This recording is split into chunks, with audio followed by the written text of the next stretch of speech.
Face to ഫേസിൻ്റെ ഈ വേദിയിൽ സാധാരണ എത്തിച്ചേരുക അധികം അറിയപ്പെടാത്ത വ്യക്തികളാണ്. ഈ പരിപാടിയിലൂടെയാണ് പലപ്പോഴും അവരെ ലോകം അറിയുന്നത്.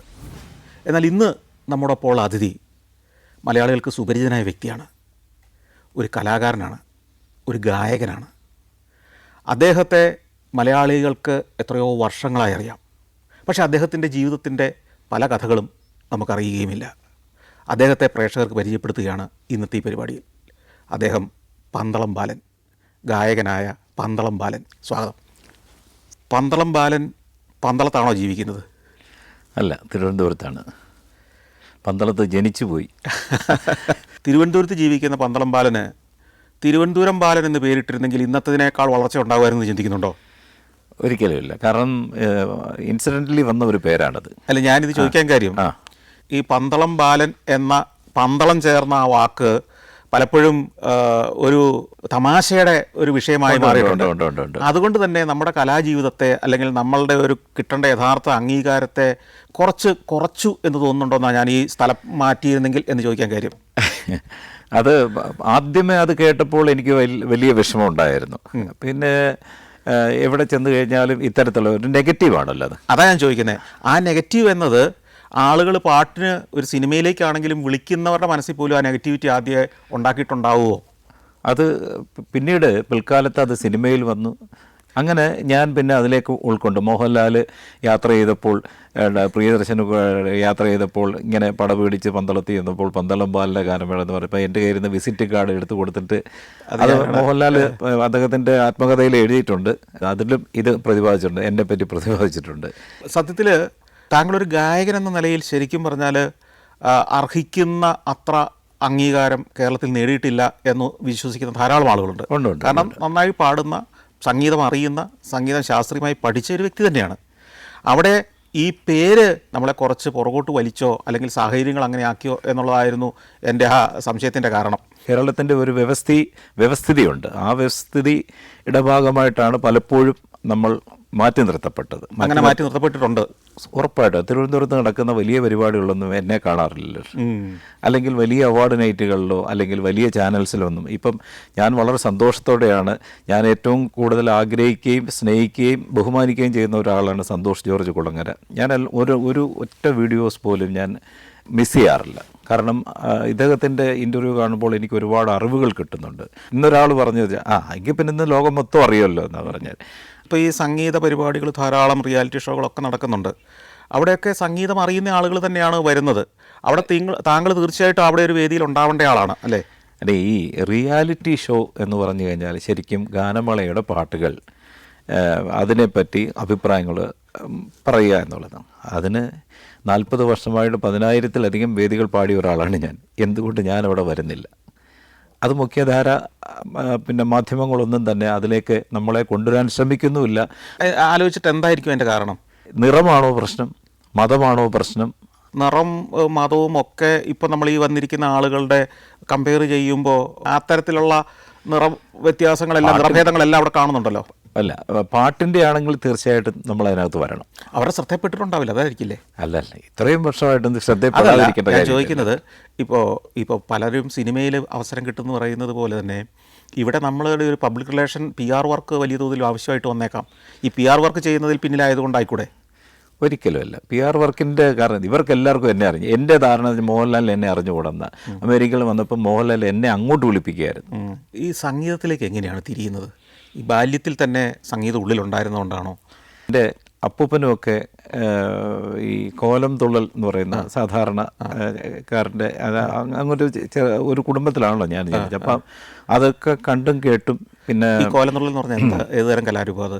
ഈ പക്കനാർ കളി പോലുള്ള ഒരു കോലം തുള്ളുണ്ട്. ഈ നാടൻ കലകളിൽ തുള്ളലിൻ്റെ മറ്റൊരു രൂപം അതായിരുന്നു ഒരു ബേസിക്കലി എനിക്കുണ്ടാകാനുള്ള കാരണം എന്നാണ് അച്ഛനും അമ്മയും. പൂർവികമായിട്ട് കിട്ടിയ ഒരു സംഗീതം ഉള്ളിലുണ്ട്.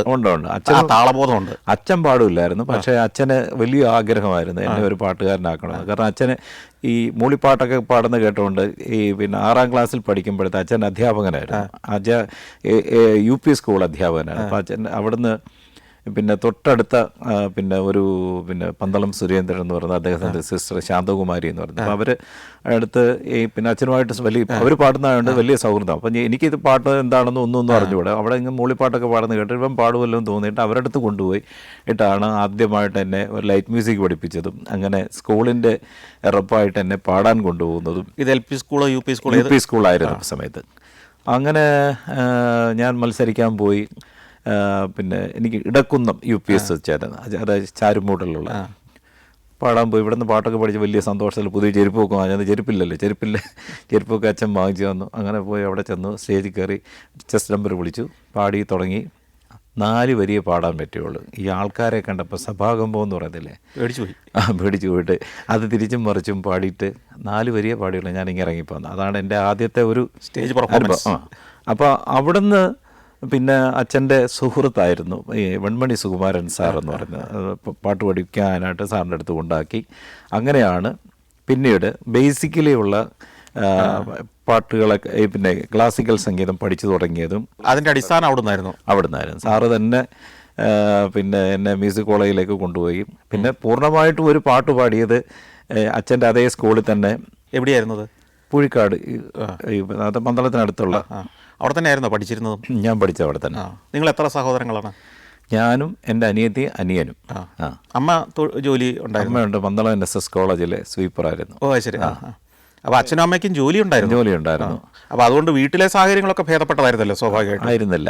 കാരണം വെച്ച് കഴിഞ്ഞാൽ കൂട്ടുകുടുംബമായിരുന്നു. അച്ഛൻ്റെ ജ്യേഷ്ഠനുണ്ടായിരുന്നു, CK നീലകണ്ഠൻ എന്ന് പറയുന്നത്. ഒരു പക്ഷേങ്കിൽ അത് ഒരു വലിയ പൊളിറ്റീഷ്യനായിരുന്നു. ആ കാലഘട്ടത്തിൽ ഏറ്റവും എനിക്ക് 1 വയസ്സുള്ളപ്പോൾ അദ്ദേഹം മരണപ്പെട്ടു.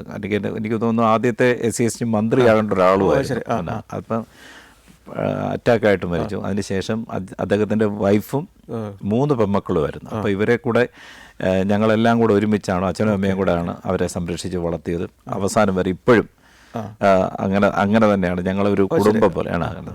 ഈ പന്തള സുധാകരനുമായിട്ട് അടുത്ത ബന്ധമുണ്ടെന്ന് ഞാൻ കേട്ടിട്ടുണ്ട്. എന്താണ് നിങ്ങൾ തമ്മിലുള്ള ബന്ധം?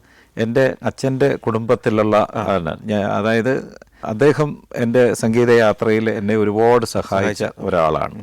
മ്യൂസിക് കോളേജിൽ അഡ്മിഷൻ എൻ്റെ കേസ് വന്നപ്പോഴത്തേക്ക് എന്ന് വെച്ച് കഴിഞ്ഞാൽ 1 വർഷത്തേക്ക് 60 ആൺകുട്ടികളെ 60 പെൺകുട്ടികളെ 120 പേരാണ് ഒരു ബാച്ചിൽ നിന്ന് ഉണ്ടാകുന്നത്. അങ്ങനെ ആ സമയത്ത് ഒരുപാട് പ്രതീക്ഷ. ഒരു കോളേജിൽ പിന്നെ ആപ്ലിക്കേഷൻ കൊടുത്തില്ലായിരുന്നു. മ്യൂസിക് കോളേജിൽ കിട്ടുമെന്നുള്ള ധാരണയിൽ അങ്ങനെ ഇരുന്നു.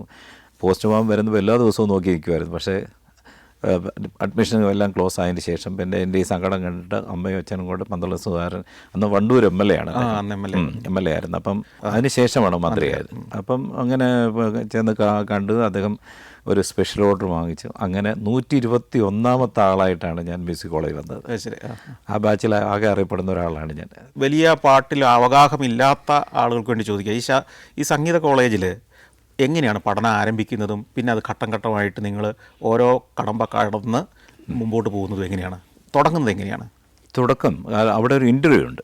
ഇൻ്റർവ്യൂ എന്ന് വെച്ച് കഴിഞ്ഞാൽ അത് പിന്നെ വർണ്ണം എന്ന് പറയുന്നുണ്ട്. വർണ്ണം എന്ന് പറയുമ്പോഴത്തേക്കാര് ഇപ്പം സരി ഗ പദ സദാ പഗരി സ നിന്നു കോ ഗരി സരി രി ഗരി സരി ഗരി സരി സധ സരി ഗ പഗരി സരി നിന്നു കോ റിയു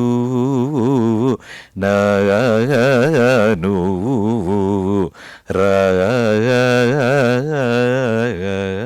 ഇത് പഠിച്ചാലേ പാടാൻ പറ്റുള്ളൂ.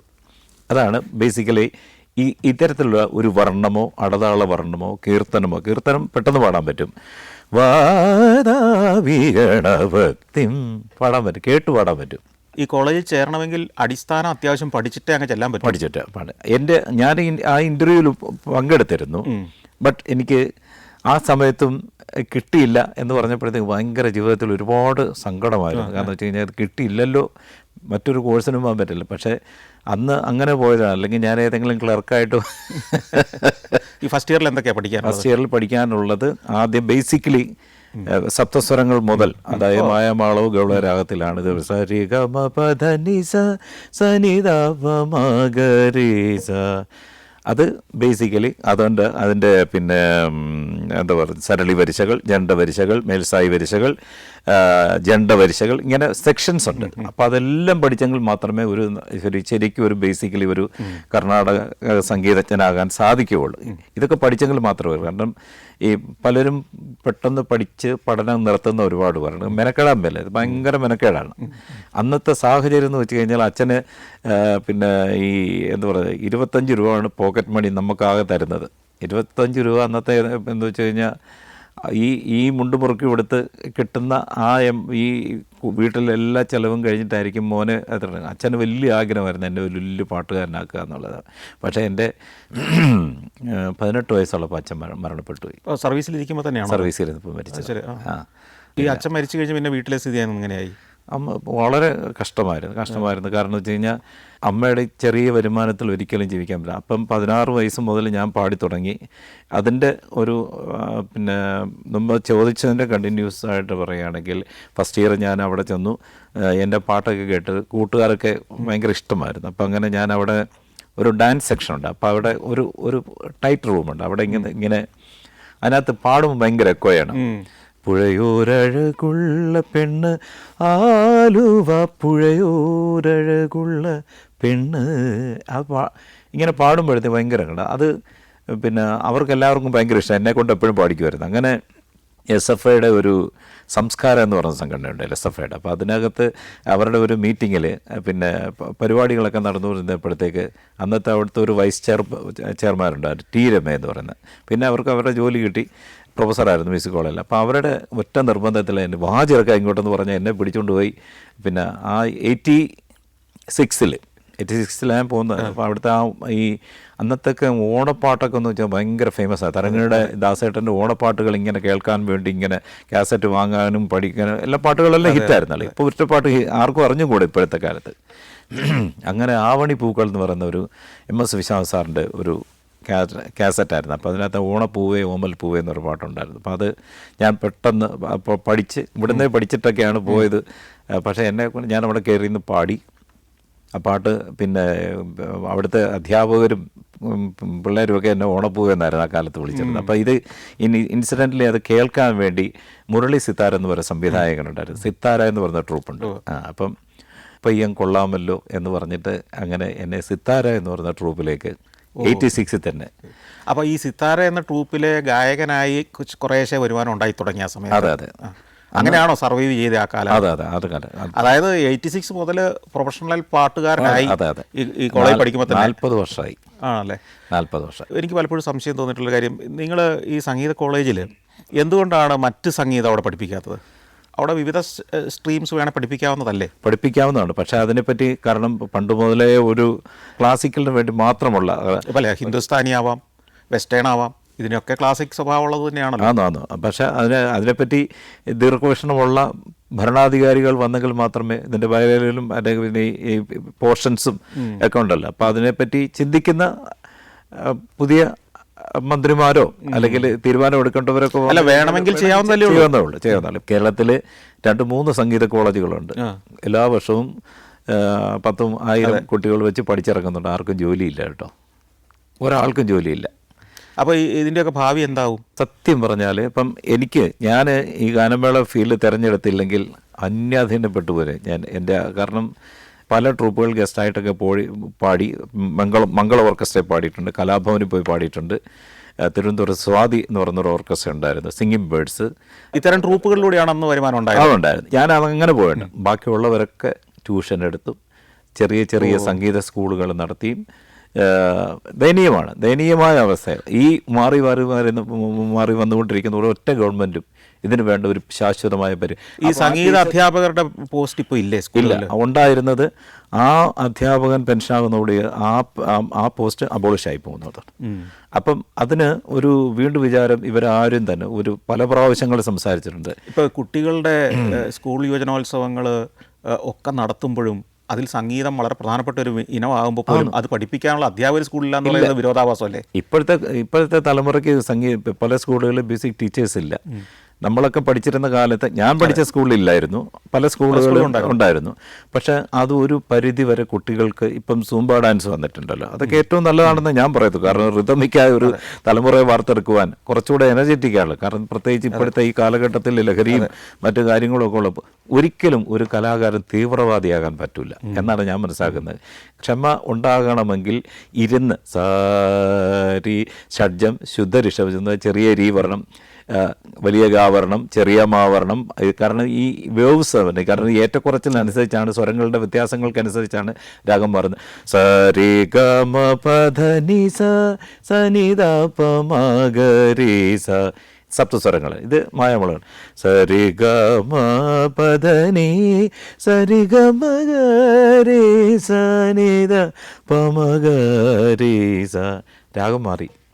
ഇത് ശുഭബന്ധുരാളി എന്ന് പറഞ്ഞ രാമകഥാഗാനലയം മംഗളമെൻ തമ്പുരുവിൽ പകരുക സാഗരമേ ശ്രുതിലയ സാഗരമേ. അപ്പം ഈ വ്യത്യാസങ്ങൾ തീർച്ചയായിട്ടും അത് പഠിച്ചെങ്കിൽ മാത്രമേ ഉണ്ടാവുകയുള്ളൂ. കാരണം ഇത് പഠിക്കുമ്പോൾ ക്ഷമ ഉണ്ടാവും എന്നാണ് ഞാൻ മനസ്സിലാക്കിയത്. ഈ സ്വന്തമായിട്ട് ട്രൂപ്പ് ഏത് കാലത്താണ് തുടങ്ങുന്നത്? 92.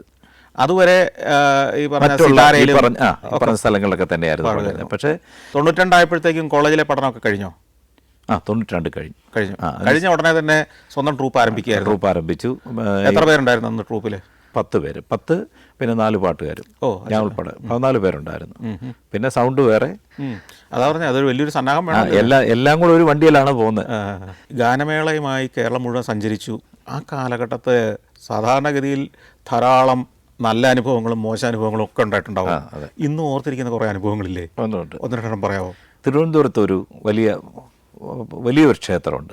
അപ്പോൾ അവിടെ ചെന്നപ്പോഴത്തേക്ക്, കാരണം ഈ ഗാനമേളയ്ക്ക് മുമ്പായിട്ടാണല്ലോ നമുക്ക് ഫുഡ് തരേണ്ടത്. ഏറ്റവും മോശമായ ഒരു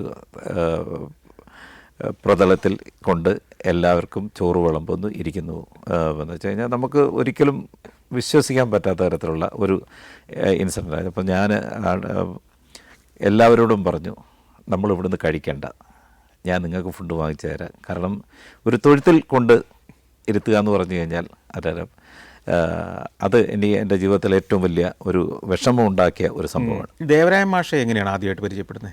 അത് 87 13ാം പാർട്ടി കോൺഗ്രസ് തിരുവനന്തപുരത്ത് വെച്ചായിരുന്നല്ലോ. അപ്പം അങ്ങനെ ഈ കോളേജുകളിൽ നിന്നൊക്കെ ഗായക സംഘത്തെ രൂപീകരിക്കുന്നതിന് വേണ്ടി കുറേ പേര് എല്ലാ കോളേജുകളിൽ നിന്നും വരുന്നു. അങ്ങനെ ഞാൻ ചെന്നപ്പോൾ കുറേ കുട്ടികളുണ്ട്. ഓരോരുത്തരെ അങ്ങനെ ഈ മാഷ് തന്നെ ഇൻ്റർവ്യൂ ചെയ്യുന്നു.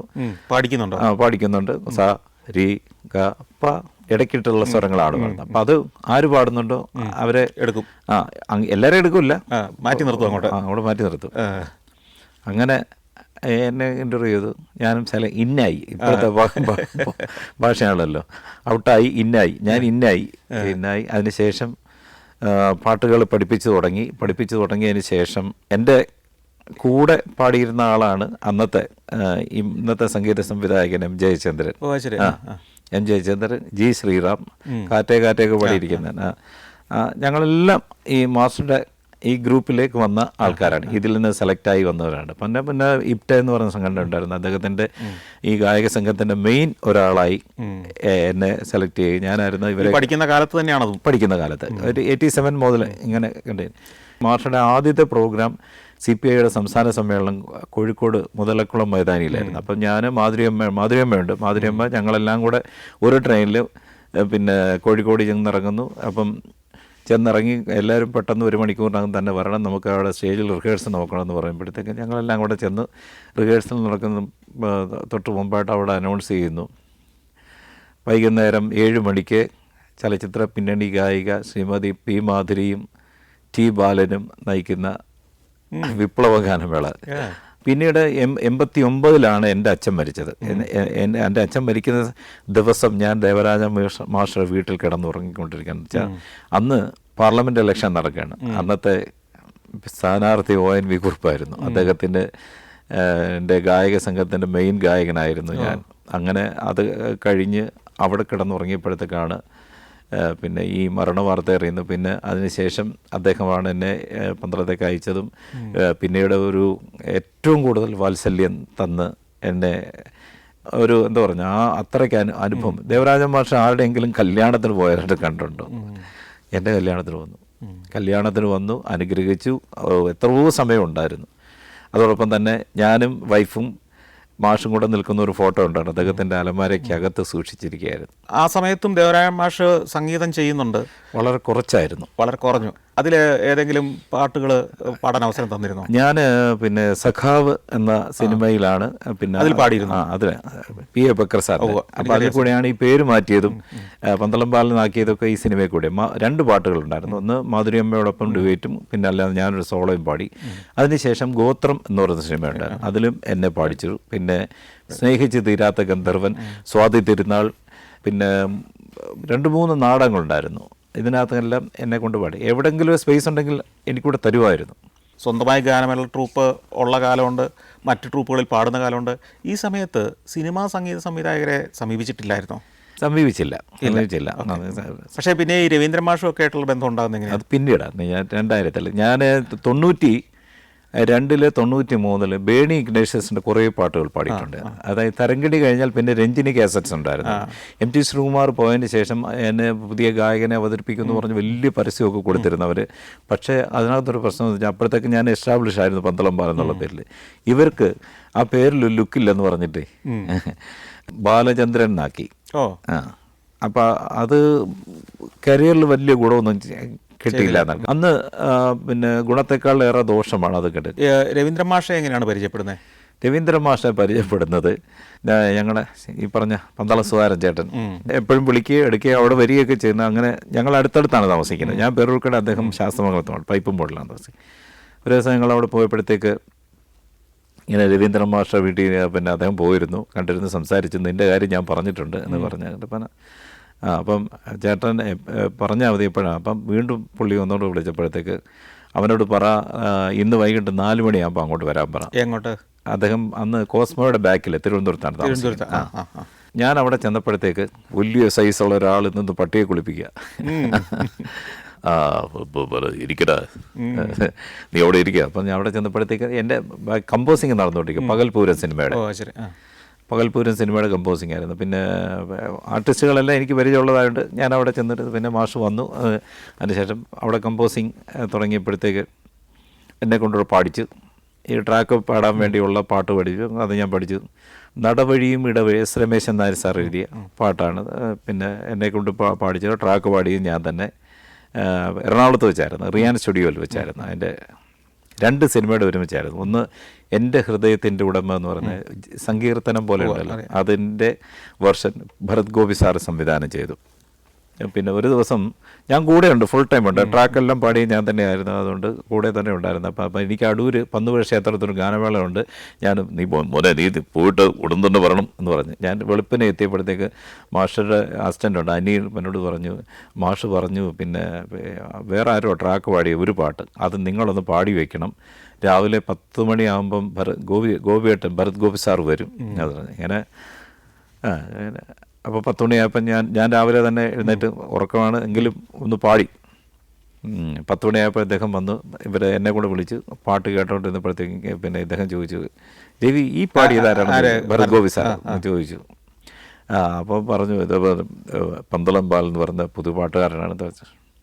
അയാൾ ആരും ആയിക്കോട്ടെ, അദ്ദേഹത്തിന് കൊടുത്തായിരിക്കും പാട്ടെന്ന്. അങ്ങനെ കിട്ടിയ ഒരു പാട്ടാണത്.